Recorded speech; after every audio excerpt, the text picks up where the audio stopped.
Hello everyone, how are you all. कैसे हैं आप सब। टीम शिक्षा में आप सभी का स्वागत है।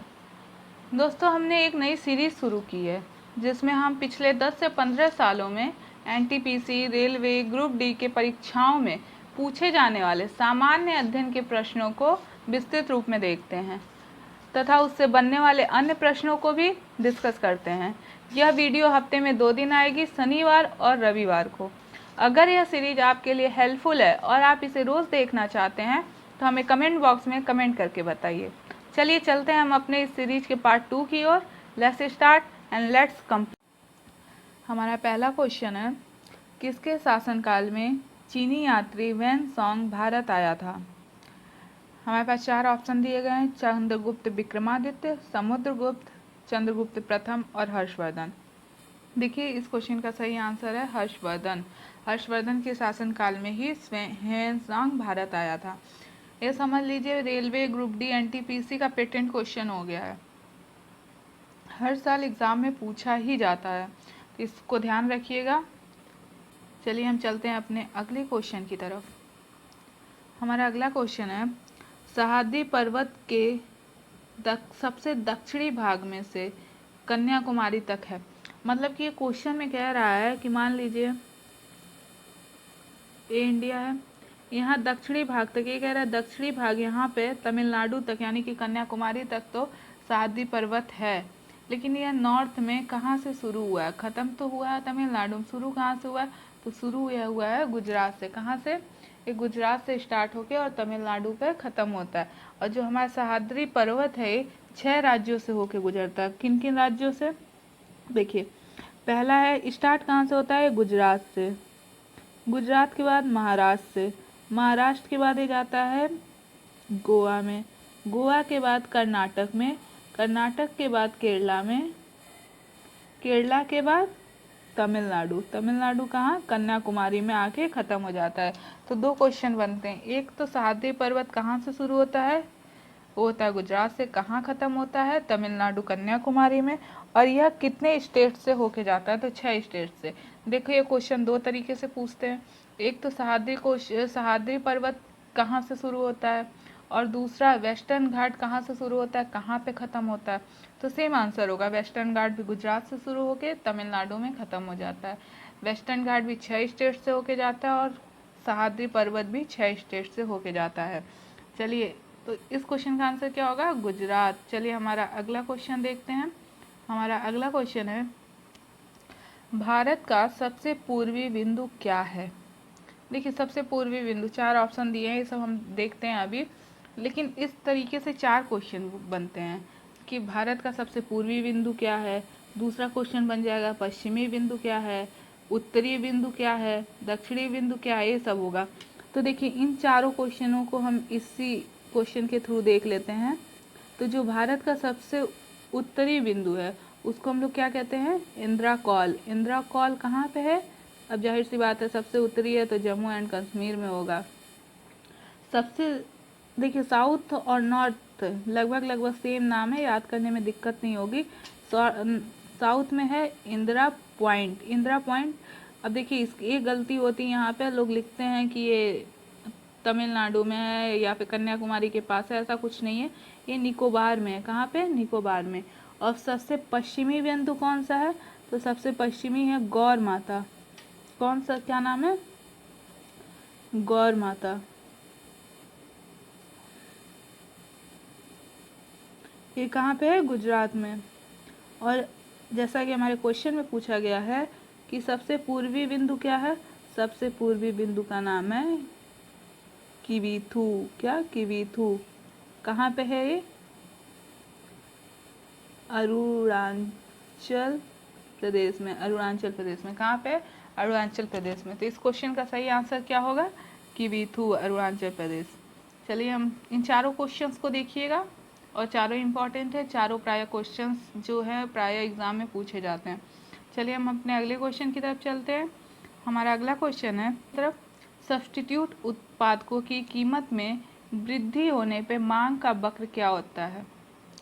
जैसे कि मान लीजिए जो हमारे सब्स्टिट्यूट प्रोडक्ट हैं, अगर उनका रेट बढ़ जाता है तो जो हमारी डिमांड का जो भी हमारा डिमांड का वक्र बनेगा, कर्व बनेगा, उसमें क्या होगा।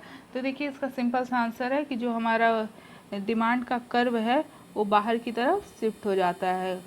ये जो ए वाला ऑप्शन है यही सही ऑप्शन है कि अगर सब्स्टिट्यूट उत्पादकों की कीमत में वृद्धि की गई तो जो हमारे मांग का वक्र है वो बाहर की ओर शिफ्ट हो जाता है। चलिए हम अपना अगला क्वेश्चन की तरफ देखते हैं। हमारा अगला क्वेश्चन है, कन्नौज की लड़ाई कब हुई थी।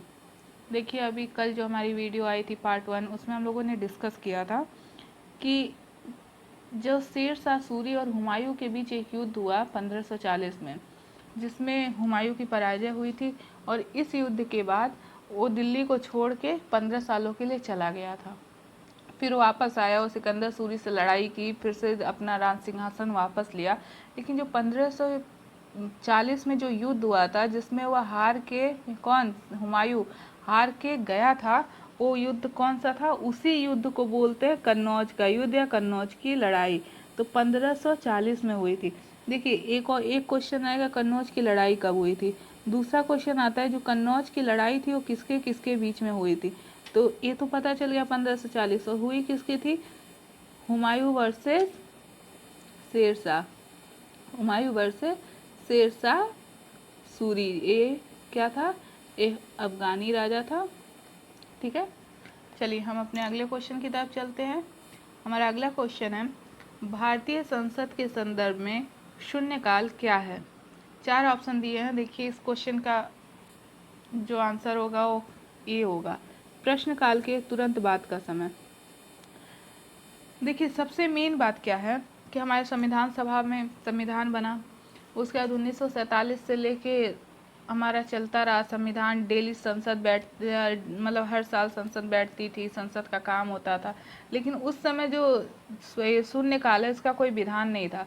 शून्यकाल शुरू कब से हुआ, शून्यकाल की शुरुआत हुई थी 1962 से। देखिए ये क्वेश्चन भी पूछा जाता है कि जो शून्यकाल है, क्योंकि देखिए 1947 में जब से देश आज़ाद हुआ, जब से संसद बैठने लगी, तभी से तो नहीं बना था, इसलिए क्वेश्चन भी पूछा जाता है कि जो शून्यकाल है कब से स्टार्ट हुआ था, तो 1962 से स्टार्ट हुआ था। चलिए हम अपने नेक्स्ट क्वेश्चन की तरफ चलते हैं। हमारा नेक्स्ट क्वेश्चन है, the world of time, songs of life, death and spring पुस्तक के लेखक कौन हैं। इस क्वेश्चन का आंसर होगा सरोजनी नायडू। क्या आंसर होगा दोस्तों, सरोजनी नायडू। देखिए बुक से रिलेटेड क्वेश्चन एक आध क्वेश्चन तो प्रायः पूछे ही जाते हैं एग्ज़ाम में, और इनफैक्ट सारे शिफ्ट में 1-2 बुक से रिलेटेड क्वेश्चन पूछे जाते हैं। तो और इन्हें याद ही करना पड़ता है, इनका कोई ट्रिक भी नहीं है। तो जो करेंट अफेयर में कुछ बुक के नाम होते हैं, कुछ बहुत फेमस बुक्स होती हैं, उनके राइटर्स को देख लेना चाहिए। चलिए हम अपने अगले क्वेश्चन की तरफ चलते हैं।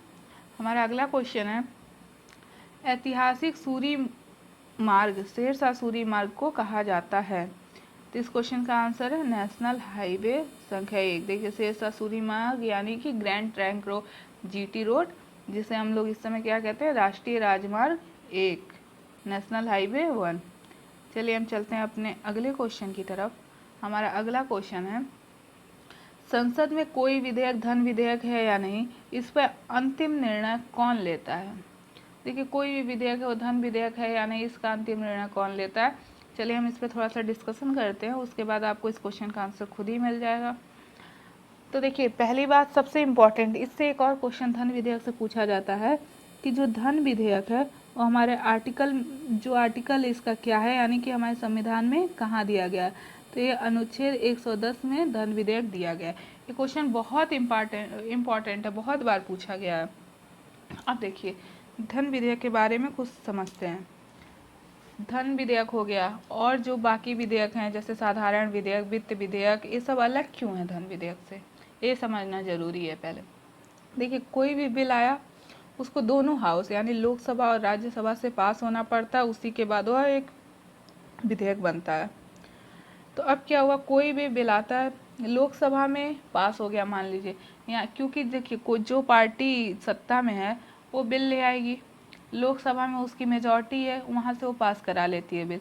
लेकिन राज्यसभा में मेजॉरिटी नहीं होती है, तो राज्यसभा में पास कराने में बहुत प्रॉब्लम होती है। और धन विधेयक के साथ एक खासियत है, कि इसको अगर लोकसभा में पास हो गया तो ये राज्यसभा के पास चला जाता है। जब राज्यसभा के पास होता है तो राज्यसभा सिर्फ इसको देख सकती है या फिर इसको कह सकती है ये सही है गलत है ऐसा कुछ, लेकिन वो पास जरूर करेगी, क्योंकि अगर वो 15 दिनों तक पास नहीं करती है तो वापस फिर लोकसभा में आ जाता है और उसे पास माना जाता है। तो मतलब कोई विधेयक जो बहुत पास कराने में बहुत प्रॉब्लम हो रही हो, या फिर अगर पार्टी को लगता है कि ये विधेयक हमारी अपोजिशन जो पार्टी है उस पर साइन नहीं करेगी, उस पर सहमति नहीं देगी, तो उसे वो मनी बिल के थ्रू ला देता है। अब उससे क्या होता है कि लोकसभा में उसकी मेजॉरिटी है, वहाँ पास हो जाता है बिल, और जो राज्यसभा है वहाँ पे उसको कोई टेंशन ही नहीं होती है। तो इसलिए धन विधेयक, चलिए हर चीज़ का थोड़ा फ़ायदा होता है थोड़ा नुकसान होता है। अब धन विधेयक आते कैसे हैं, तो मंत्री धन विधेयक रखेगा, एक विधेयक रखेगा और वो अध्यक्ष के सामने कहता है देखिए ये धन विधेयक है। अब अध्यक्ष अगर मान जाता है कि हाँ धन विधेयक है तो धन विधेयक होगा, अगर अध्यक्ष कहता है नहीं ये धन विधेयक नहीं है तो वो एक फाइनेंशियल बिल हो जाएगा, यानी कि वित्तीय विधेयक हो जाएगा। ठीक है, तो अंतिम निर्णय किसका हुआ, अध्यक्ष का। कोई कितना भी कुछ भी कर ले, जब तक अध्यक्ष नहीं कहेगा कि यह विधेयक धन विधेयक है या नहीं है तब तक इस पे निर्णय नहीं होगा। तो अंतिम निर्णय कौन लेता है, अध्यक्ष, यानी कि लोकसभा अध्यक्ष। चलिए हम अपने अगले क्वेश्चन की तरफ चलते हैं। फर्मों के उत्पादन में वृद्धि का आर्थिक प्रभाव क्या है। 4 ऑप्शन दिए हैं। देखिए पहला ऑप्शन है सकल घरेलू उत्पाद में कमी होगी।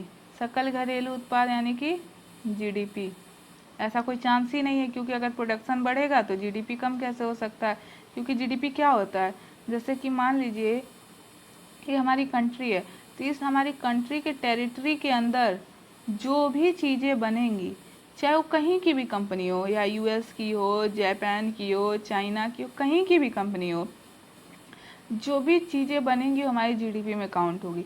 तो यानी कि कुछ भी होगा, हमारा प्रोडक्शन बढ़ता है तो जीडीपी में चेंजेस तो होंगे ही, और वो क्या होंगे, प्रोडक्शन बढ़ रहा है तो जीडीपी में चेंज क्या होगा, कम तो नहीं होगा।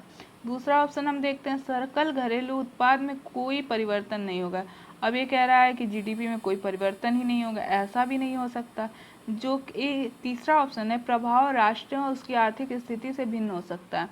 अब कह रहा है तीसरा, जो भी इफेक्ट पड़ेगा वो जो हमारी कंट्री है उसकी जो आर्थिक स्थिति, जो इकोनॉमिक कंडीशन चल रही है उससे अलग होगा। नहीं, जीडीपी हमारी कंट्री का इकोनॉमिक कंडीशन से ही जुड़ा हुआ है, तो उससे अलग कैसे हो सकता है।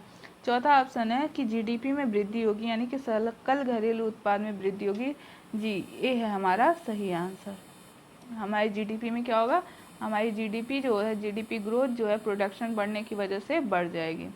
चलिए हम अपने अगले क्वेश्चन की तरफ चलते हैं। हमारा अगला क्वेश्चन है गांधी इरविन समझौते में निम्नलिखित में से कौन सी एक शर्त नहीं रखी गई थी।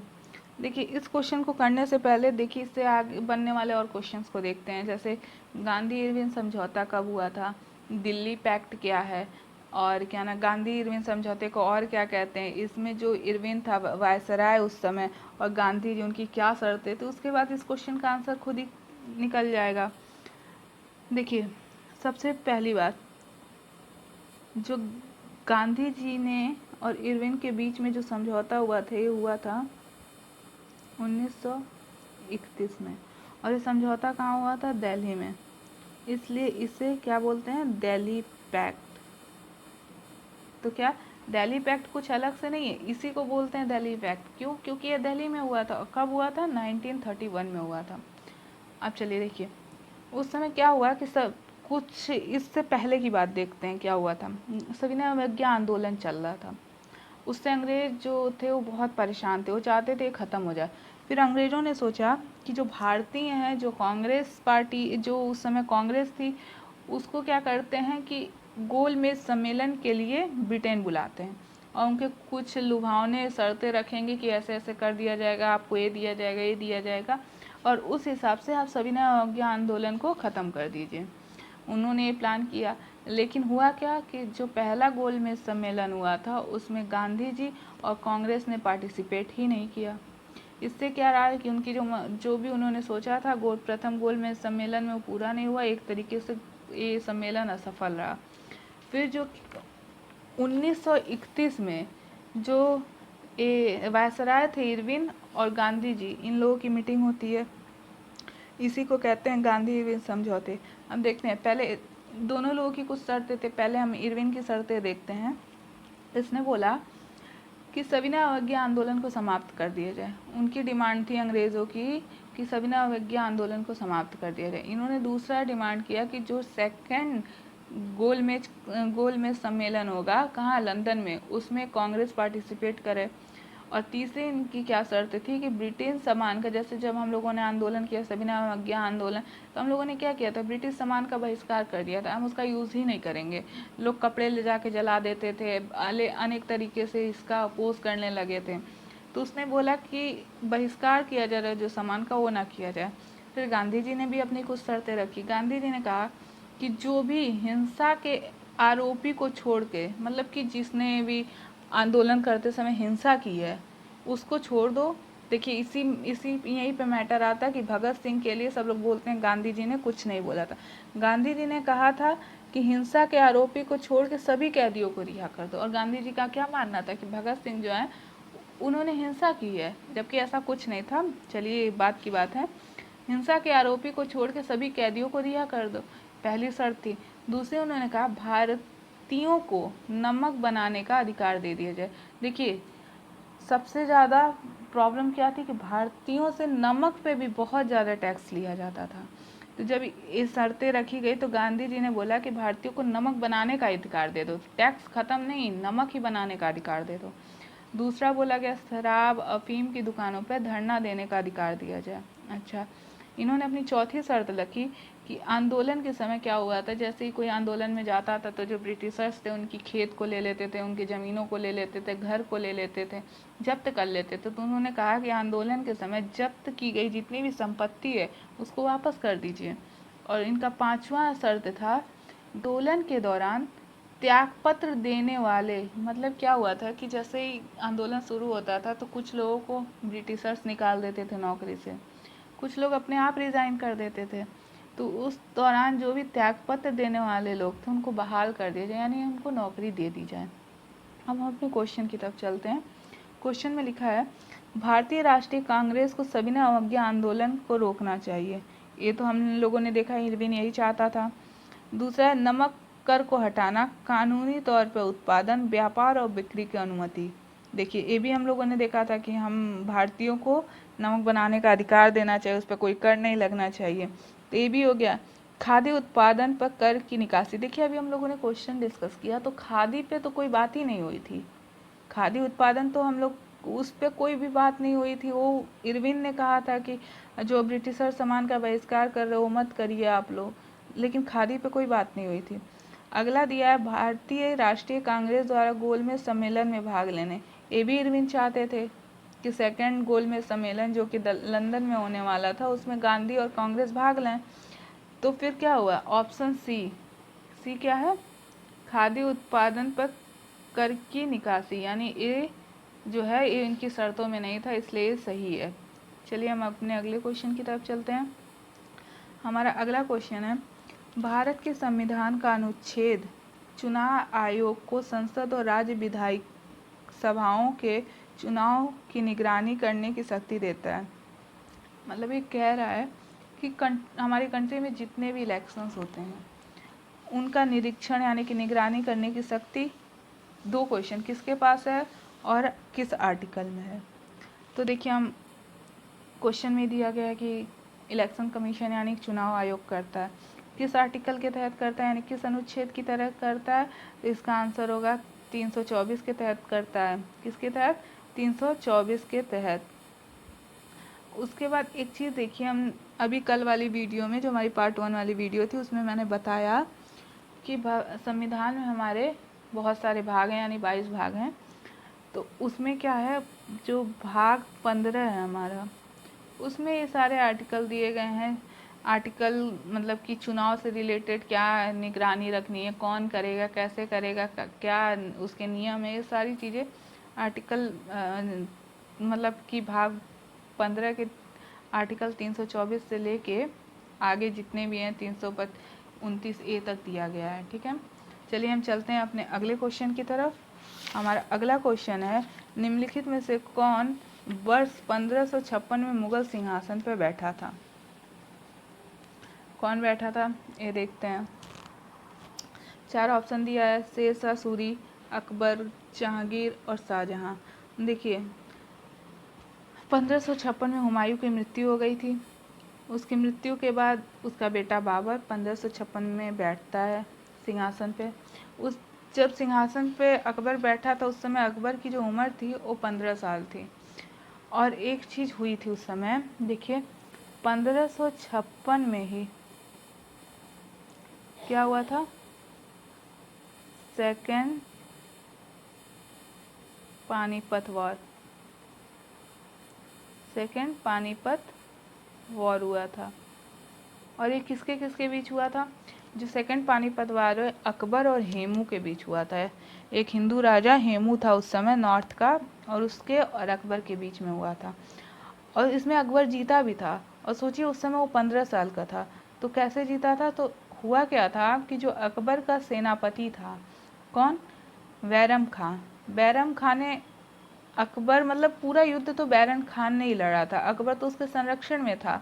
तो ये क्या है, एक उन लोगों की जिसमें अकबर जीतता है, उन लोगों की बहुत अच्छी जीत होती है इसमें। तो मेनली हमारा क्वेश्चन क्या है, 1556 में कौन सिंहासन पे बैठा था, तो अकबर बैठा था। ये याद रखिएगा 1556 में ही सेकंड पानीपत युद्ध हुआ था।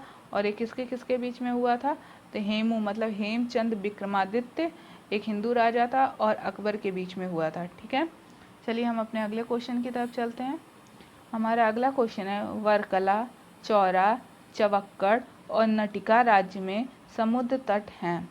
मतलब किस किस राज्य के समुद्र तट हैं। तो देखिए इसको याद करना पड़ेगा, इसमें कुछ ज़्यादा बताने के लिए नहीं है। तो इस क्वेश्चन का आंसर है केरल। ठीक है, चलिए हम अपने अगले क्वेश्चन की तरफ चलते हैं।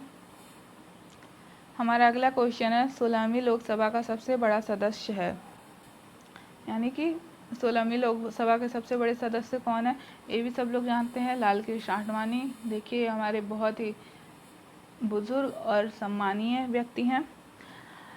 अगला क्वेश्चन है, सूक्ष्म लघु एवं मध्यम उद्यमों के लिए राष्ट्रीय बोर्ड प्रत्येक वर्ष में एक बार महीने में मिलती है। देखिए क्वेश्चन में थोड़ा सा मिसप्रिंट है। क्वेश्चन है कि जो एमएसएमई सेक्टर के लिए जो हमारे लिए राष्ट्रीय बोर्ड बनाई गई है वो एक वर्ष में महीने में कितनी बार मिलती है, कि हर वर्ष वो जितने महीने वो महीने में कितनी बार मिलती है। तो इस क्वेश्चन का आंसर है 3 बार। जो एमएसएमई के लिए नेशनल बोर्ड है वो महीने में, वर्ष में महीने में एक कितनी बार मिलती है, 3 बार। ठीक है, तो यहाँ पे थोड़ा सा क्वेश्चन में मिसप्रिंट हो गया है, आप सही कर लीजिएगा। चलिए हम चलते हैं अपने अगले क्वेश्चन की तरफ। अगला क्वेश्चन है, वह स्थिति जहाँ सरकार का व्यय और उसके राजस्व से अधिक हो जाता है उसे क्या कहते हैं। अब क्या कह रहा है, जो गवर्नमेंट का इनकम है। अच्छा ये बताइए गवर्नमेंट की इनकम क्या हुई, सेम वही जो हम रिवेन्यू देते हैं। गवर्नमेंट कहीं कमाने तो जाती नहीं है, वो हमारे रिवेन्यू से ही इनकम करती है। तो जो गवर्नमेंट की इनकम हुई यानी रिवेन्यू अगर घट गया, और फिर रिवेन्यू घटने के बाद क्या हो रहा है कि खर्चा बढ़ गया, एक्सपेंडिचर बढ़ गया। अब रिवेन्यू घटेगा, रिवेन्यू घट गया मान लीजिए, एक्सपेंडिचर बढ़ गया, तो क्या होगा, उसको क्या कहते हैं। अब देखिए उसको हम कहते हैं बजट में कमी। क्यों, क्या, बजट में कमी। देखिए बजट क्या होता है, हम एस्टिमेट करते हैं कि अच्छा एक साल में इतना खर्च होगा, इस पे इतना खर्च करेंगे, इस योजना पे इतना खर्च करेंगे। उसके बाद अचानक से कुछ काम आ जाता है, जैसे कहीं बाढ़ आ गई, कहीं कुछ आपातकाल हो गया, कुछ भी कहीं युद्ध हो गया, तो उसमें पैसा खर्च हो जाता है गवर्नमेंट का। अभी देखिए जैसे कोविड-19 चल रहा है, इसमें ये अनएक्सपेक्टेड हुआ, इसमें कितने सारे सरकार कितनी सारी राहत कार्य कर रही है, क्या क्या कर रही है, तो फिर उन सब में भी पैसा खर्च हो रहा है। तो सब कहाँ से आ रहा है, सरकार दे रही है। तो क्या हो रहा है कि व्यय बढ़ गया, और देखिए कमाई नहीं हो रही है, लोगों का इनकम नहीं है, तो हम लोग टैक्स नहीं पे कर पा रहे हैं, टैक्स ही नहीं पे कर रहे हैं, तो उनका क्या हुआ, रिवेन्यू भी घट गया। तो वही सेम स्थिति जो इस समय चल रही है उसी को कहते हैं। और क्या कहते हैं हम, बजट में कमी। बजट में कमी मतलब बजट एस्टिमेट किए थे वो कम पड़ गया, तो उसी को बोलते हैं बजट में कमी। तो क्वेश्चन का आंसर क्या है, सी, बजट में कमी। चलिए हम अपने अगले क्वेश्चन की तरफ चलते हैं। खजुराहो मंदिर राज्य में स्थित है। जो खजुराहो का मंदिर हो किस राज्य में स्थित है। देखिए इस क्वेश्चन का आंसर तो सिंपल सा है, सब लोगों को पता रहता है, मध्य प्रदेश। बहुत ही फेमस क्वेश्चन है, अधिकतर पूछते हैं खजुराहो मंदिर के बारे में। देखिए एक क्वेश्चन और पूछते हैं, खजुराहो में किसका मंदिर है, मतलब किससे रिलेटेड मंदिर है। तो खजुराहो में जो हिंदू और जैन टेम्पल का एक ग्रुप है, वो मतलब वहाँ हिंदू और जैन के टेम्पल हैं।